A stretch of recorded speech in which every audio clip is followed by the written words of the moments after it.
Okay, Webster, continue from the point we left off at. A couple of things that are interesting is that Major Hasan is exchanging emails with this character, Awlaki, and Awlaki is obviously a kind of Pied Piper for Patsy's. He was a Patsy minder for Hani Hanjour. That's the Pentagon pilot, supposedly, if you believe that he could do those feats of flying, which is completely impossible. Yeah, all the top pilots have said it's a complete fraud. Go ahead. Awlaki is also a part of entrapping the Fort Dix Six, as well as this group of dupes in Toronto who took delivery of all that fertilizer, right, from the Royal Canadian Mounted Police. So Awlaki is obviously a provocateur. Now, and it goes on and on and on and on, and Al-Qaeda was admittedly set up by the CIA. Brzezinski, I mean, it's incredible. We also have that there is this Joint Terrorism Task Force where the information about Hasan exchanging emails with Awlaki, the Patsy Pied Piper, this was made available, but between the FBI and the Defense Criminal Investigation Service, they decided that this was not relevant and that the commanding officer of the base there at Fort Hood should not be told. So you have all of this. The other thing is, just like Muhammad Atta, Hasan cannot be a Muslim. Hasan is someone who goes to strip clubs. He frequents the Stars Strip Club there in Killeen, Texas. He buys lap dances. He comes in with a six-pack of beer and drinks some of it and gives the rest to the strippers. Like Atta, he prefers blondes. Remember, Atta was cohabiting with this woman. And by the way, that means it's really a raunchy club, because in Texas, the ones where you bring your own liquor in are the totally nude. Okay, well, that's where he goes. So he's been there at least 2 or 3 times during the month of October. So this is it's a complete farce. Now, in terms of what happened, I can't tell you exactly what happened. There are at least 2 scenarios. One is that Hasan is simply a psychotic dupe who is told that he's going to take part in a drill, because based on the testimony from these soldiers, these drills are done on an ad hoc basis. They're frequent, and they can come up at any time. And they're on record believing it was a drill. They all thought that. They said, it was what we've been through before. They do this all the time. We have drills. They thought they were rubber bullets. So Hasan might have thought, hey, I'm going to go and be an actor in a drill today. I'm going to play the Islamic fundamentalist who opens fire. So, of course, he's going to get up on a chair and yell, Allahu Akbar, because that's the script. But then the technicians show up, and the technicians would be other shooters who actually are capable of efficient shooting, right? More than 100 shots. That's too much for one person, I think. Even if he's surrounded by unarmed soldiers, those are still combat veterans. They can tackle him or come after him or whatever it is. The other possibility is that Hasan has been put through Clockwork Orange brainwashing, and that takes us back to Virginia Tech, Blacksburg, Virginia. There's something going on at Blacksburg. And by the way, that exists. That's been declassified. That stuff is real. Right, and we know that we've seen Cho kill 32 people plus himself. We also had, at the same Virginia Tech campus, a Chinese graduate student had her head cut off. She was beheaded. And I got to stop you.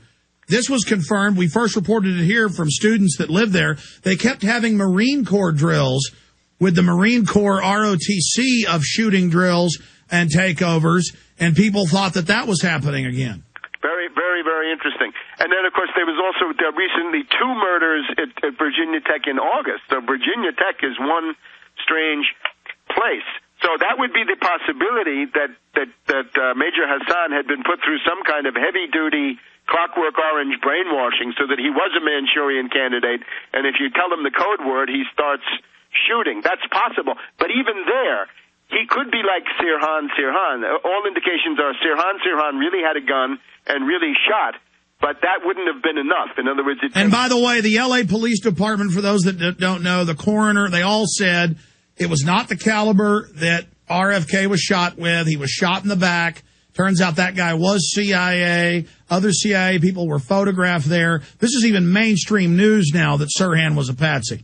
So the idea is that even if Hasan is a brainwashed patsy who goes there and shoots, to make sure that they get the effect, they've got other shooters who are much more capable, trained marksmen, professional killers, Or he could just be a radical Muslim extremist that they guided and allowed to attack.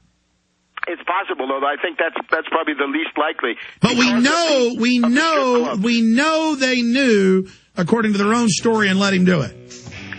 Correct. So the question is, who in the Defense Intelligence Agency, who in the FBI, and who in this NIH Walter Reed Uniformed Services, who are the people who blocked any investigation or actions, because those might be the moles? And then the final question, why'd they stage it?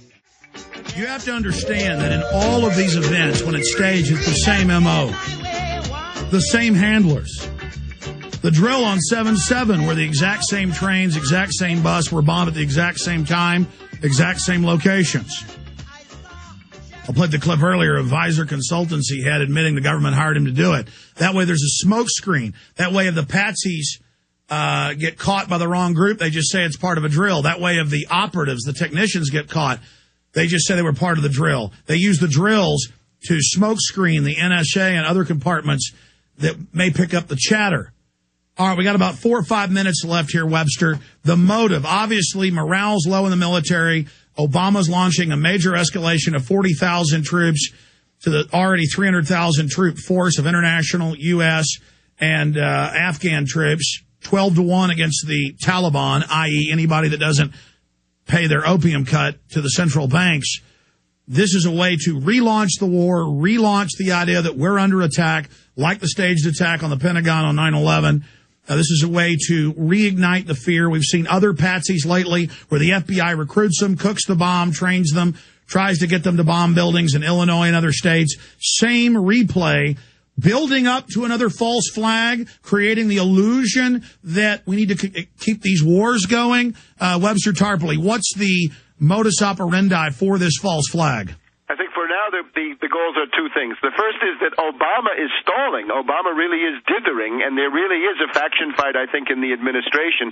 You've got a faction in the State Department around this guy Eikenberry and Matthew Ho, who are saying, don't escalate, don't escalate. Matthew Ho is saying, get out.